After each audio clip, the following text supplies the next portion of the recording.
আসসালামু আলাইকুম। সবাই কেমন আছেন?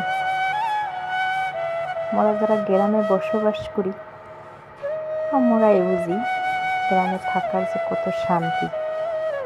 গ্রামীণ পরিবেশ, সবুজ শাকসবজি, বাড়ির আশেপাশে যে জায়গাগুলো থাকে এর মধ্যে যদি একটু একটু সবজি চাষ করা হয় নিজেদের চাহিদা পূরণ হয়, যেমন তেমন আবার ফরমালিন মুক্ত একেবারে সবুজ তরতাজা শাকসবজি খাওয়া যায়। এই যে দেখেন, মাশাআল্লাহ গাছে কত সুন্দর মরিচ হয়েছে।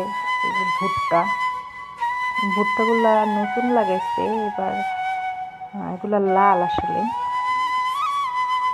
খুবই সুন্দর ভুট্টাগুলো, যদি এখনো খাইয়ে দেখা হয় নাই, কিন্তু ভুট্টাগুলো অসম্ভব সুন্দর হয়েছে।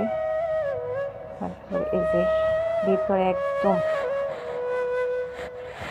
খুব সুন্দর কালারফুল, এত সুন্দর কালার। এরপরে এই যে আলু, যেটুকুই হয়েছে নিজেদের চাহিদাটা তো পূরণ হয়ে পারে। একেবারে ফরমালিন মুক্ত সবুজ শাকসবজি, টাটকা টাটকা, যেটুকু লাগে প্রতিদিন নিজেদের প্রয়োজন মতো নিয়ে নিয়ে খাই। তাই সবাই ভালো থাকবেন, দোয়া করবেন, সবাই সবার সাপোর্ট করবেন। আল্লাহ হাফেজ।